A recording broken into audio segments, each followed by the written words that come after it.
Angel broking లో demat account open చేసి trade చేసి 10 షేర్లు బోనస్ గా పొందండి. జస్ట్ సైన్ అప్ అయితే చాలు. మీ ఫోన్ నంబర్ ఎంటర్ చేసి ఓటీపీ ఎంటర్ చేయండి. ఆ తర్వాత పాన్ కార్డ్, ఆధార్ కార్డ్, అలాగే బ్యాంక్ స్టేట్మెంట్ కూడా అప్లోడ్ చేయండి. ఆ తర్వాత ఓ సెల్ఫీ, ఓ ఈ-సైన్ చేస్తే చాలు. మీ అకౌంట్ 24 గంటల్లో యాక్టివేట్ అయ్యాక మా నంబర్ కి యాక్టివేట్ అని వాట్సాప్ చేయాలి.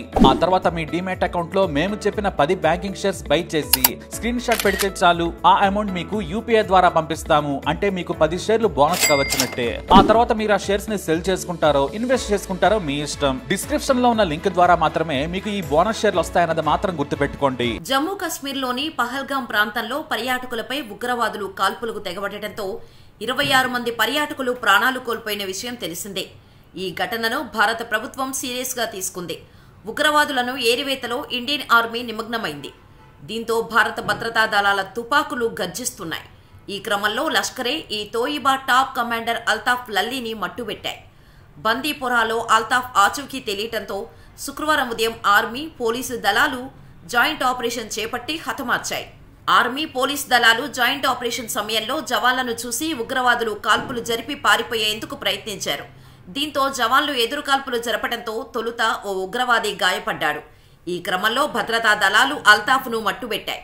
ఇదిలా ఉంటే పహల్గాంలో ఉగ్రదాడి వెనుక లష్కరే చీఫ్ హఫీజ్ సయీద్ పాత్ర నేరుగా ఉన్నట్టు భారత దర్యాప్తు బృందాలు గుర్తించాయి. కశ్మీర్లో చురుగ్గా పనిచేస్తున్న మాడ్యూల్స్ అతడే స్వయంగా నియంత్రిస్తున్నట్టు గుర్తించారు.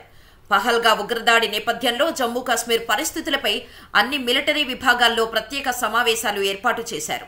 శ్రీనగర్లోని విమానాశ్రయంలో సైన్యం భద్రతను కట్టుదిట్టం చేసింది.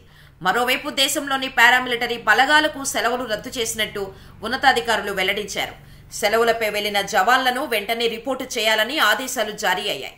దీంతో భారత్ పాకిస్తాన్ సరిహద్దుల్లో ఎప్పుడైనా యుద్ధం మేఘాలు కమ్ముకోవచ్చునని తెలుస్తోంది. ఇక మరొక పక్క పహల్గాంలో ఉగ్రవాదులు పాల్పడ్డ దాడితో పాకిస్తాన్పై భారత సైన్యం ఎలా ప్రతీకారం తీర్చుకోనుందన్న సందేహాలు వ్యక్తమవుతున్నాయి. గత 10 ఏళ్లలో ఇటువంటి ఉగ్రదాడులు జరిగిన తర్వాత భారత సైన్యానికి ధీటుగా స్పందించింది. ప్రణాళికాబద్ధంగా పాకులోని ఉగ్రవాద శిబిరాలపై దాడులు చేసింది. ఈసారి కూడా భారత్ దాడి చేయాలనుకుంటే మన సైన్యం ముందు కొన్ని ఆప్షన్స్ ఉన్నాయి. ఈ ఆప్షన్స్ లో ఏదైనా ఒకదాన్ని భారత్ ఉపయోగించుకోవచ్చు. అవేంటో చూద్దాం.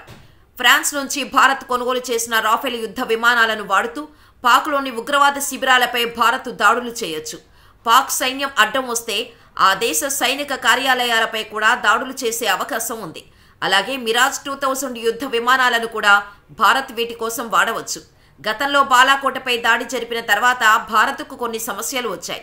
అటువంటి సమస్యలు మళ్లీ రాకుండా భారత్ ప్రణాళికలు వేసుకునే అవకాశం ఉంది. రాఫెల్, మిరాజ్ 2000 యుద్ధ విమానానికి శత్రు దేశాల రక్షణ వలయాన్ని సైతం ఛేదించే శక్తి ఉంటుంది. అయితే ఈ రీతిలో దాడులు చేస్తే భారత్కు అంతర్జాతీయంగా కొంత ఒత్తిడి ఎదురయ్యే ఛాన్స్ ఉంది. వీటిని ఎదుర్కొనేందుకు కూడా భారత్ రెడీగా ఉండాలి. పహల్గాం ఉగ్రదాడి తర్వాత భారత్ సింధు జలాల ఒప్పందాన్ని రద్దు చేసింది. దీంతో సిమ్లా ఒప్పందాన్ని పాక్ పక్కన పెడుతున్నట్టు చెప్పింది. సిమ్లా ఒప్పందం ప్రకారం మూడో దేశం జోక్యం లేకుండా భారత్, పాకిస్తాన్ ద్వైపాక్షిక చర్చల ద్వారా సమస్యలను పరిష్కరించుకోవాలి. అలాగే జమ్మూ కశ్మీర్లో కాల్పుల విరమణ లైన్గా నియంత్రణ రేఖను సిమ్లా ఒప్పందం కింద పునర్నిర్మించారు. ఇప్పుడు ఆ ఒప్పందాన్ని రద్దు చేయడంతో నియంత్రణ రేఖను పాక్ గుర్తించినట్టు అవుతుంది. కాబట్టి భారత్ మరింత వేగవంతంగా సైనిక ఆపరేషన్లు చేపట్టే ఛాన్స్ ఉంది. ఇటీవల ఎల్ఓసి వద్ద పాకిస్తాన్ పలుసార్లు ఒప్పందాల ఉల్లంఘనలు పాల్పడింది. పాక్ అటువంటి పనులు చేసింది. కాబట్టి ఈ కారణాలను చూపుతూ ఉగ్రవాదుల శిబిరాల టార్గెట్ భారత్ ఆపరేషన్లను చేపట్టవచ్చు. అక్కడికి చొచ్చుకొని వెళ్లి దాడులు జరపాలంటే అక్కడ ఉండే భౌగోళిక పరిస్థితులను తట్టుకొని భారత దళాలు తీవ్రంగా శ్రమించాల్సి ఉంటుంది. అంతేకాక ఇప్పటికే ఆయా ప్రాంతాల్లో పాకిస్తాన్ దళాలు సిద్ధంగా ఉన్నాయి. పాకిస్తాన్ ప్రేరేపిత ఉగ్రవాదుల భరతం పట్టడానికి భారత్ సర్జికల్ స్ట్రైక్స్ చేసే అవకాశం ఉంది. ఇందుకోసం ప్రణాళికలు పక్కాగా వేసుకోవాలి. భారత్ సర్జికల్ స్ట్రైక్స్ చేసే అవకాశం ఉండటంతో పాకిస్తాన్ ఇప్పటికే అప్రమత్తంగా ఉంది. దీంతో భారత్ గతంలో కంటే మరింత ప్రణాళికాబద్ధంగా వ్యవహరించాల్సి ఉంటుంది. రియల్ టైం ఇంటెలిజెన్స్ ను బాగా వాడుకునే అవకాశం ఉంది. పాక్లోని టార్గెట్లను ఛేదించడానికి భారత్ శతజ్ఞులు స్నైపర్ గన్స్ ను భారీగా వాడే అవకాశం ఉంది. భారీ మోటార్లను సైతం ఉపయోగించుకోవచ్చు. నియంత్రణ రేఖ వద్ద శత్రు స్థావరాలను ధ్వంసం చేయవచ్చు. అయితే ఈ 3 ఆప్షన్లను అమలు చేస్తే జరిగేటంతటి విధ్వంసాన్ని మాత్రం ఈ 4వ ఆప్షన్ సృష్టించలేదు.